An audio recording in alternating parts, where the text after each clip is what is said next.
Good morning. Thank you for the introduction, Simon. I'm very excited to be here. I've had the pleasure of meeting several of you throughout the conference over the last day and a half. You are pretty familiar with STR at this point, but I am going to give you some background on STR. We're also going to talk about how hotel data ties into vacation rentals and why it's important to look at hotel data. So we do have a lot to cover, so we will jump right in. So again, we're going to go over some travel trends. I'm going to give you an overview of the hotel industry and then take a deeper dive into data. So 30 years ago, the hotel industry was fragmented, pricing was seasonal and static. So Randy and Carolyn Smith saw the need for better data in the industry. So to address this, they started Smith Travel Research. We collect data directly from management companies. We do not scrape any of our data, and now we've been in business for over 35 years.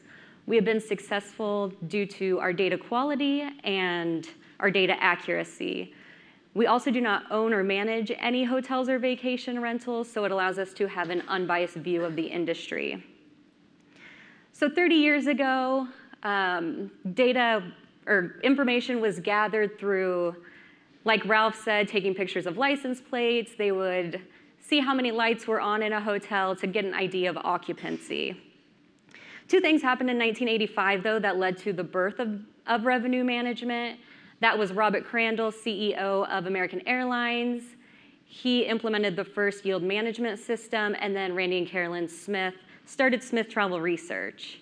So since then, we've been collecting data on over 180 countries. This is around 64,000 hotels and more than 9 million, or more than close to 9 million rooms now. We've collected data on the vacation rental industry, but we have never separated it out before. But at the end of the day, we do want to be the ultimate source for all accommodations like we are for the hotel industry. You've heard about these metrics already through the session, but I do want to talk about them again. Supply, demand, and revenue, that is essentially what was available, how much you sold, and the revenue that you brought in. We do collect a lot of data points, but this is the core of our business. This then translates to occupancy, ADR, and Revpar. Revpar, again, is revenue per available room. How Revpar is calculated today, STR created back in the 1980s. This is our bread and butter. This is how things should be measured. And we're going to talk a little bit more about that. Again, it's the balance of occupancy and ADR. At the core of our business as well is benchmarking. Benchmarking is comparing your performance against your competition, but it's not just comparing yourselves against other vacation rentals. With the rise of the sharing economy, it's also important to compare yourselves to hotels and other accommodations. So when you first look at this, you probably think manager A is outperforming manager B. But when you give it some context, the competition manager A is against has actually increased 15%, which leads you to believe that they are not capitalizing in a growing market. Whereas manager B, compared to the negative 10% in their market, negative 3% is actually ahead in regards to performance. So STR can help properties understand the wider picture and also react to changes in the competitive landscape. So when you're comparing yourself against other vacation rentals, it's also important to look at hotels. Hotels are the biggest accommodation type, and now we see that people are competing for the same type of traveler. When people look at the industry and the accommodations landscape right now, people see it as there's hotels and then there's vacation rentals. But as we've talked about, there's a lot of blurring that's happening and things are getting harder to define. We continue to see signs of these mergings, especially as hotel brands start to experiment in the vacation rental industry. This is including Accor's One Fine Stay acquisition, Marriott's Homes and Villas, and then likewise on the other end, Airbnb acquiring last-minute booking platform Hotel Tonight. So I want to share a practical example of why revenue management is important. As you can see on the right, so the red bar is demand, and then the blue line is ADR. You can see hotel demand is fairly consistent throughout the year. During the low period, hoteliers know to adjust their rates to meet the seasonality of demand. However, on the vacation rental side of things, you can see that they charged the lowest during the high times, and during the low season, they didn't adjust their rates to meet the low season. So this is data that we worked alongside Red Awning with. And if you can look at the hotel data, they would have had a better understanding of how to take advantage of the high season. So another piece of understanding the industry is to look at travel trends and how it can impact your own performance. This is a study that we did with our consumer insights team. So as we know, the global travel industry is growing and it's changing. A couple of these I'm going to focus on, but in general, what we're going to talk about is there's a growing appetite for travel. People want convenience, they want personalization, they want that experience, they want responsible travel, and they also want affordability. Airbnb, since the rise of the short-term rental industry, they've really changed the way that consumers list and book vacation rentals. Instead of booking direct, 55% of consumers said that they would rather book through an OTA so that they have all of their options side by side. The reason they want everything side by side is so that they can get that personal feel to their trip so that they can weigh all of their options. 60% of people said that they would be willing to share personal information so that they can get a more personalized trip. Obviously, you know all the buzzwords. It's unique, it's authentic, it's local. This is how the industry is changing. The motivations to a destination now include culture, food, and history. And we know that vacation rentals can offer guests more of an authentic experience than hotels can. So this also comes along with consumer tastes and preferences have evolved.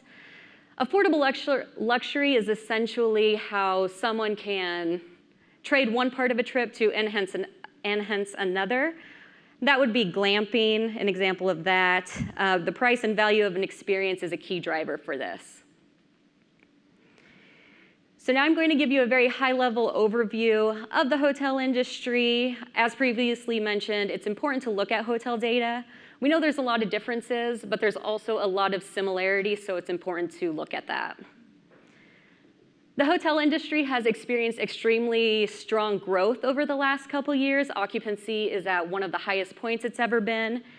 ADR is around $131, which is, again, the highest it's ever been. So I wanted to look at this on a trending basis, supply and demand. Supply is the teal, demand is the blue. As of June last year, or this year, supply and demand are both at a 2% growth. When supply and demand meet, essentially that means your occupancy is going to be flat. So as of last month, occupancy is flat and ADR has been trending downward. It is still growing. One thing to notice about this is as of 12 months ending June, ADR is at 1.6% growth. During previous cycles, we reached 6.8% and 7.5% growth. During this past cycle, we have not reached that in the hotel industry. So to bring it back to the metric that we should be looking at, which is revenue per available room, we saw a decline for only the second time in the last 9 years. However, we do expect this cycle to continue growing and outpace the cycle of the 90s. So STR, we understand how previous cycles perform based on our 30 years. It's important to look at past cycles so that we can prepare for the future. When we think about the future, it's important to think about the economic state, and the US hotel industry closely mirrors the economic cycle, and GDP is forecasted to grow. We know that there's a strong correlation between GDP and hotel demand. So we expect hotel demand to grow. We also know that demand is slowing, so we know revenue management is more important than ever right now. We found that hotels that are benchmarking prior to a downturn are more resilient and able to bounce back faster after the downturn. So now I'm going to hand it over to my colleague Jessica, and she is going to talk more in depth about the data.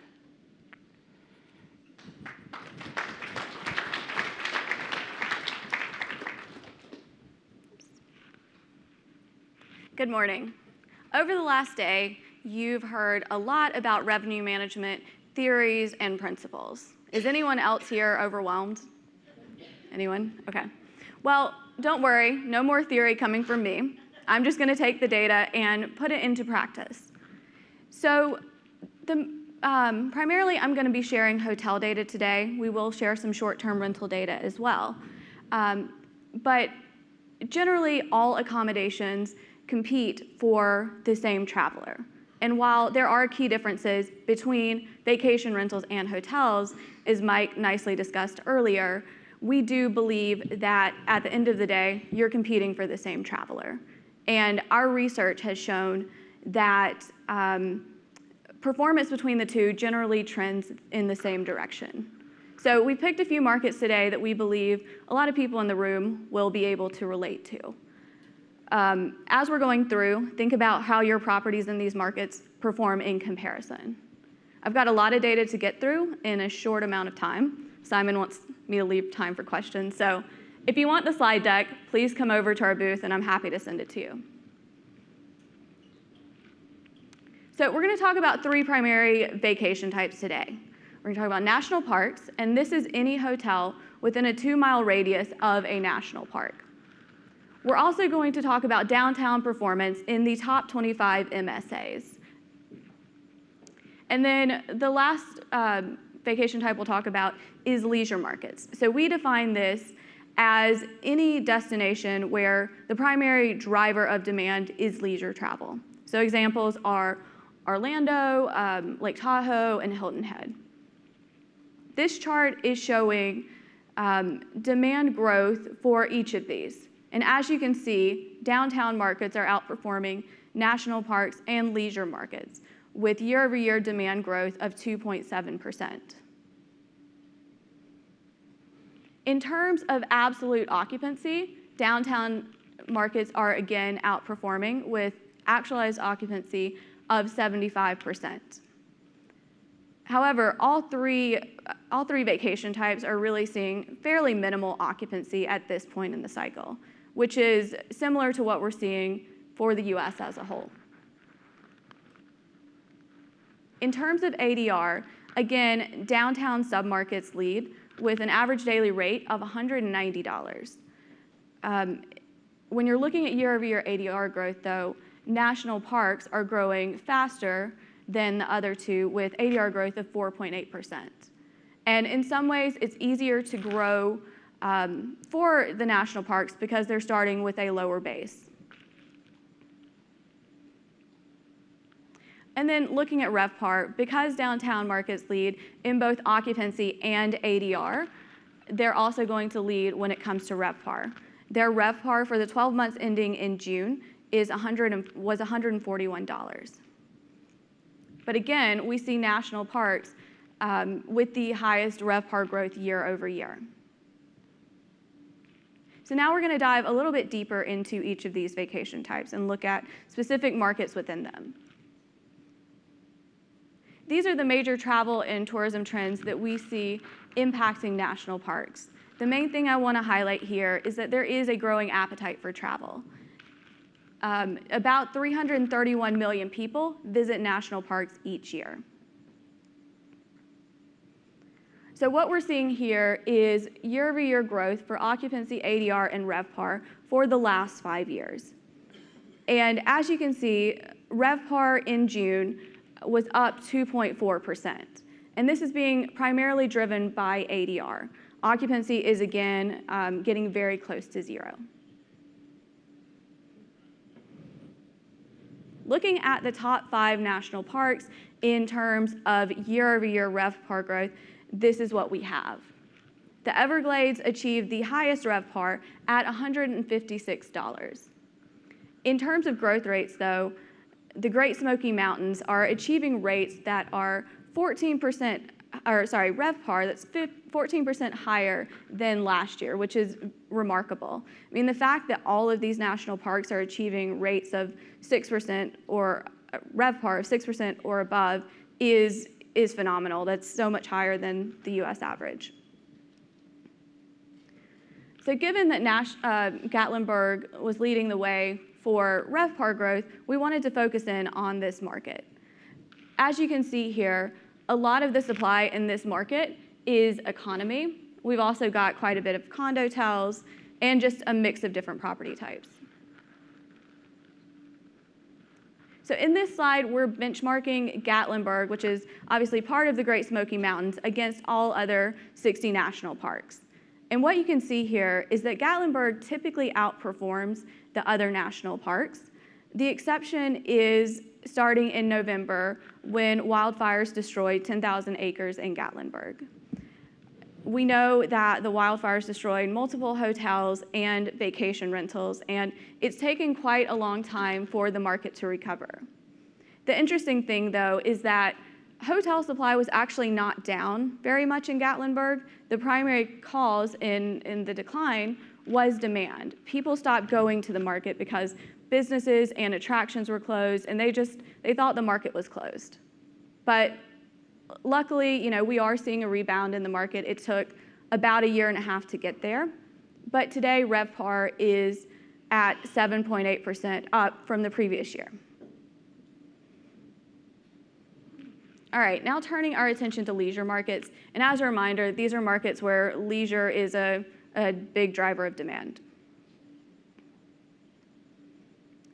The major travel trends driving these markets are listed here. The main thing I wanted to highlight is just that 30 to 40% of hotels in these areas are upper mid-scale or upscale class hotels.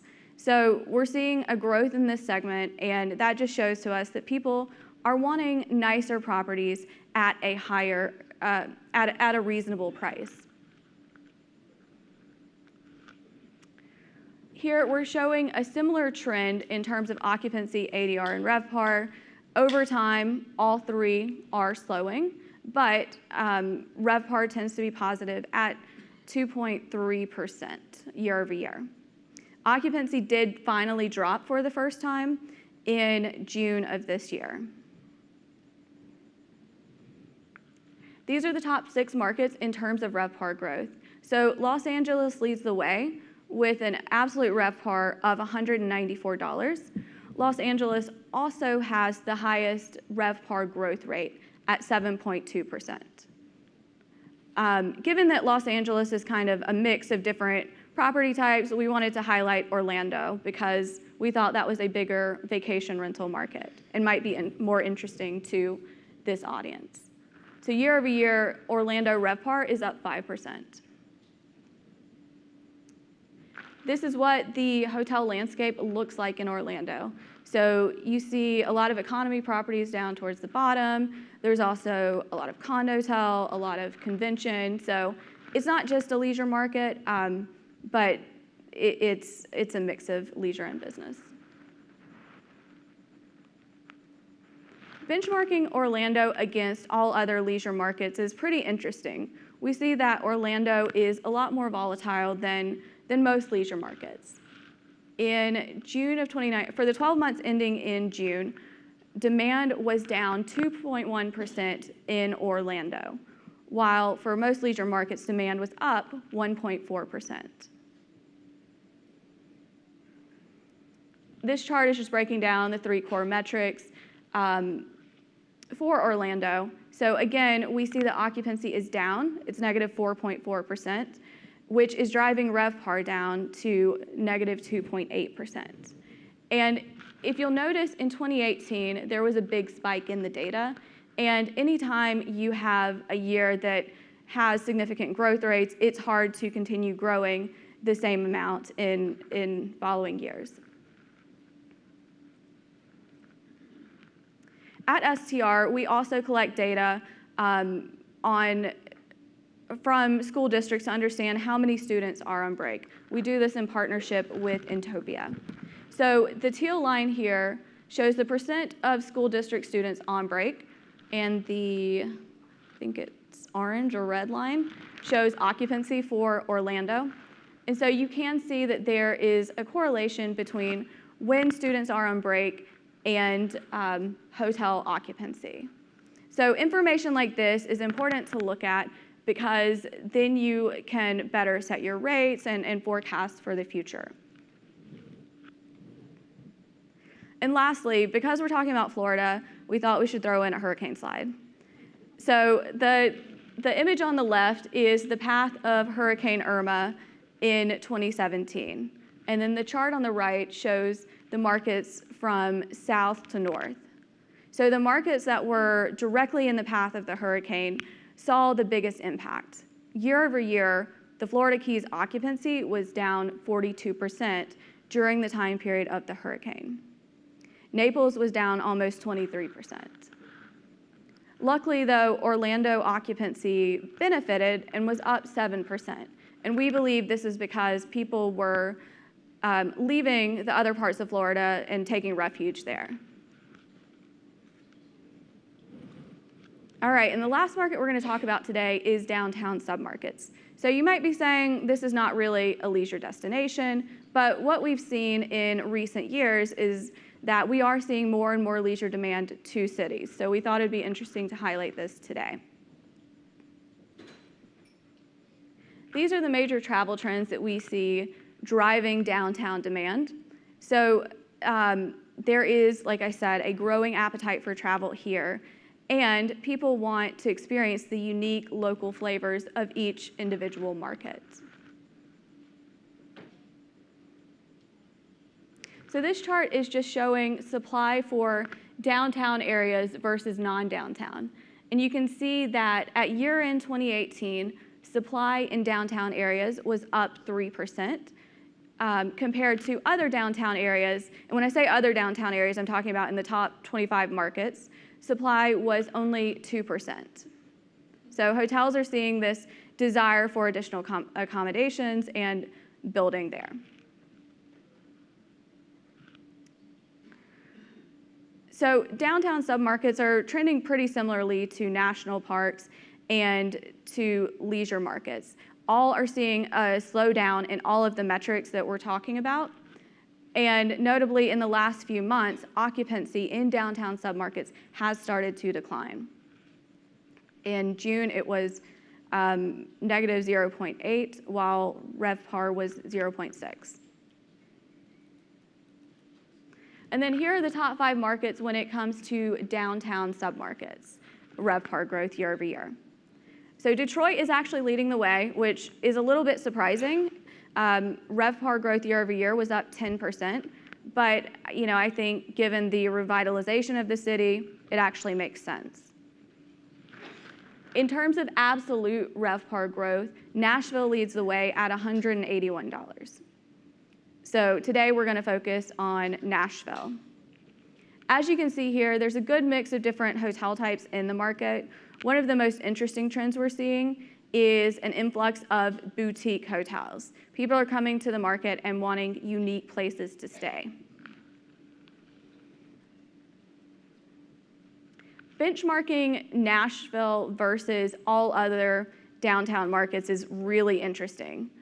For the 12 months ending June, Nashville demand was up almost 15%, compared to about 3% for all other downtown markets. And there's a number of reasons for this. We're seeing lots of big companies relocate to Nashville. We hear that 100 new people are moving to Nashville each day, which I wish they would stop because traffic's getting really bad. And of course, there's the damn bachelorette parties. So again, with Nashville, we're seeing similar trends to the other markets that we've looked at. Everything is slowing.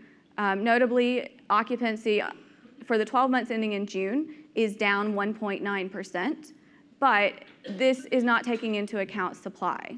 Supply has grown at an 11% rate on an annualized basis for the last 5 years.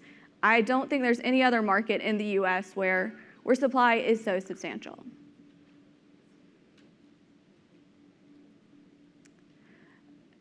Back in April, Nashville hosted the NFL draft, and if you look at the highlighted period, that's when the draft happened.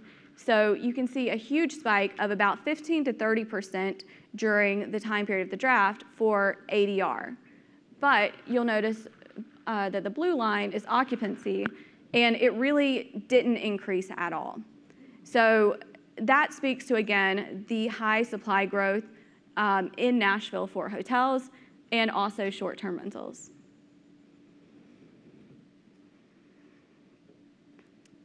All right, so now we have some exciting new data to share with y'all. We have been approached by numerous property managers that have asked us to please get into this space, please bring your data to this space. So right now, we are running a pilot to understand what data is important to property managers, what are the pain points, what business decisions can we help answer. So all of the companies that we are working with are professional managers, and we're getting proprietary data from them.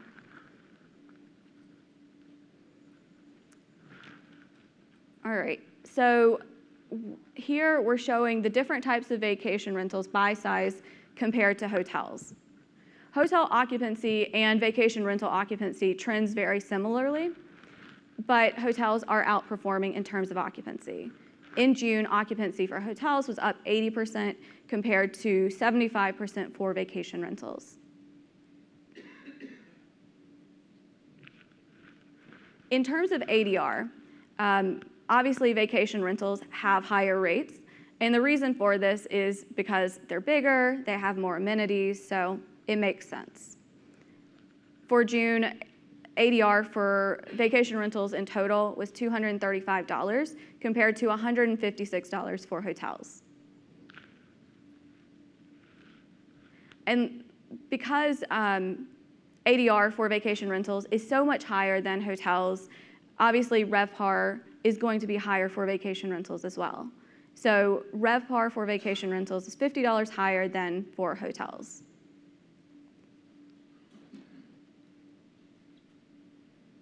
In terms of average length of stay, we're seeing that decline slightly, and today we're looking at about 2.7 nights for Nashville. If you compare that to hotels, an average length of stay is typically 2 nights, so people stay longer at the vacation rentals. All right, and then lastly, cleaning fee. So over the time period that we're looking at, we have seen the cleaning fee decrease slightly, but it is starting to go up again. So it's really interesting to watch as operators try to figure out what to do with cleaning fee. All right, so we'll wrap things up by looking at what the future looks like for accommodations. STR tracks the number of, we have a census database that includes all hotels around the world. We also track number of new properties that are being opened, and that's what is reflected in this slide here. So as of June, there are 200,000 new rooms that are in construction. This is going to put pricing power on not only hotels, but also vacation rentals. So it's important to pay attention to.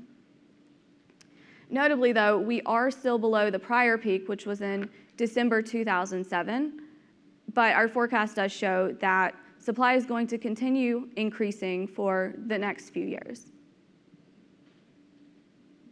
Speaking of our forecast, in 2019, so this is what we're forecasting for year-end 2019 and 2020.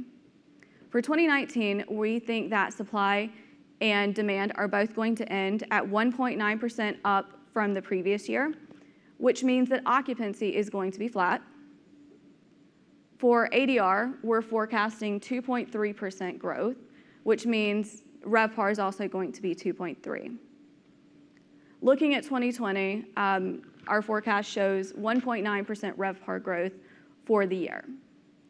So we will be releasing a new forecast next week at the Hotel Data Conference, and we will likely be we will definitely be revising it downward because hotels have not been able to achieve the rates that we expected so far this year. So if you want that, please reach out. A few takeaways for you. Accommodations are starting to blur together, so it's important to pay attention to how all are performing. Data is key to understanding how they are performing, and you need to look at this for a multitude of different competitor types. You've got your competitors that are in your 1 mile radius that have the same attributes as you. You have the wider market, and then you also have hotels that you need to be paying attention to as well. We've talked a lot about the fact that this space is still developing data, and in the absence of data, you can look at hotel data as a proxy for what the market and the wider accommodations landscape looks like.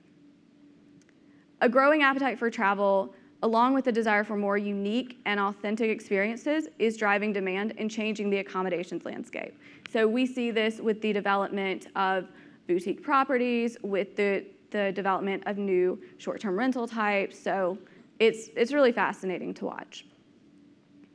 And then lastly, performance does vary by destination type.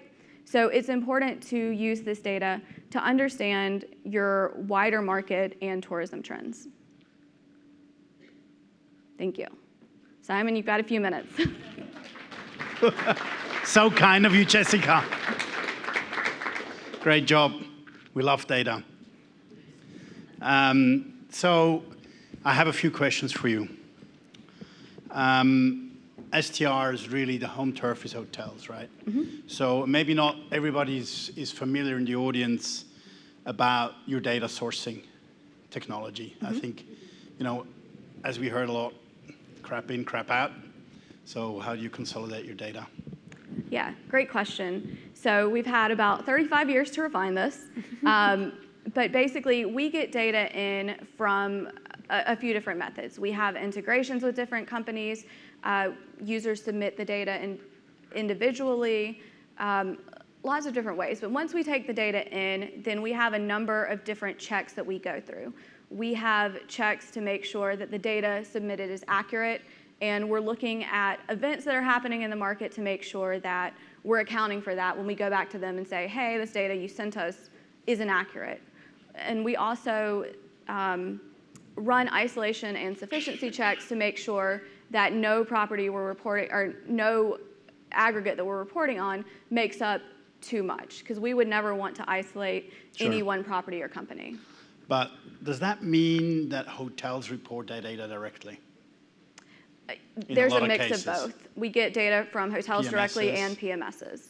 Okay. And what's the percentage of direct reporting? I mean, it seems, the point where I want to get to, it seems that the hotels have a massive value in terms of the data set that STR is producing, right? And we obviously want to convince our industry to do the same, because the bigger data set you have, the better quality data you have, and therefore you can do better predictions. And then if you see the growth slides for 2020, all the CFOs in the room, they would love that slide because it's easy for their budget presentation for the next year, because it says STR says 2%, I can't do more than that, right? So, but the quality is not there. The data, the industry is in its infancy when it comes to that. So can you go a little bit deeper? So in terms of how much hotels are reporting direct data versus other aggregation of data that you do as STR for hotel inventory? Yeah, so I sit up in this lofty little department at STR called Research and Development. It's not my specialty, but I know that over time that we have shifted from getting data directly from hotels to more PMS. Okay. And we see that the larger clients, they can send us data feeds directly, but the smaller clients, we do need to go in and have an integration with their software providers. What's your guess in terms of percentage of data you cover in the hotel industry? What our sample size is? Yeah. I think 75, 80%. Okay. Yeah, so that's a lot, right? Yeah, and it varies by location. In the US, our sample is really good. Outside of the US, in major markets is really good, but we're still developing in like Asia Pac and Middle East and Africa. Okay.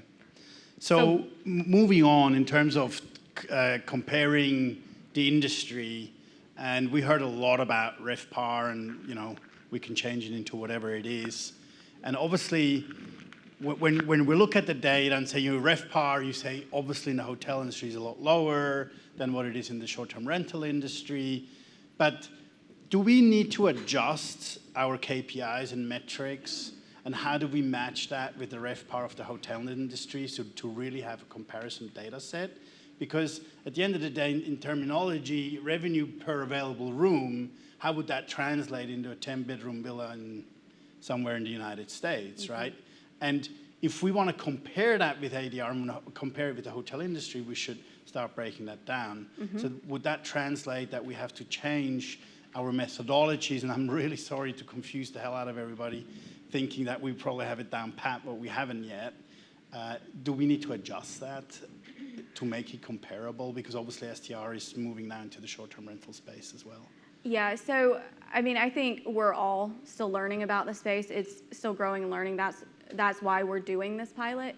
Our goal is to develop metrics that work specifically for the vacation rental industry, but then also to develop wider metrics that work for any accommodation type. So we also collect data on hostels and service departments, and again, at the end of the day, all accommodation types are competing for travelers.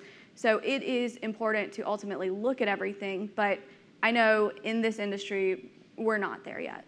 And it'll be a long time. I saw the quote of Arne Sørensen from Marriott in terms of STR and how much it helped them to do strategic decisions. Do you see a trend from the hotel companies asking STR to provide vacation rental data now as well so they can understand that space? Yeah, I mean, they definitely want to understand the space, but it's interesting. I mean, the hotel industry is still trying to figure out what to do with your data. They don't know yet. That's why they don't understand the Revpar, right? Yeah, I mean, most companies have not integrated it into their daily decision making, even though there are data companies that they could work with. So, I think everybody's still trying to figure it out, and there needs to be a standardization, and we're talking to different companies about that. That would have been exactly my next point. So how are you going to compare that in terms of standards? I asked that question to Mike in terms of, does our industry need certain property standards or product standards in order to make it more comparable? Does that really make sense? So in the hotel industry, there's a book called USALI, which is the Universal System of something, lodging, whatever. Accounting, yeah. It tells people how to report their data, how to manage their accounting. And, I think adapting something like that for the vacation rental industry would be great. I think on the hotel side, that was led by the Hotel and Lodging Association. So it would likely be, VRMA or some subgroup that would lead that on the vacation rental side. Yeah, they just need a bit more penetration in the market. Are there any questions from the audience for the ladies? They're all smashed. Sorry, it was data overload. All right. Ladies and gentlemen, thank you, Lisa and Jessica. Thank you very much.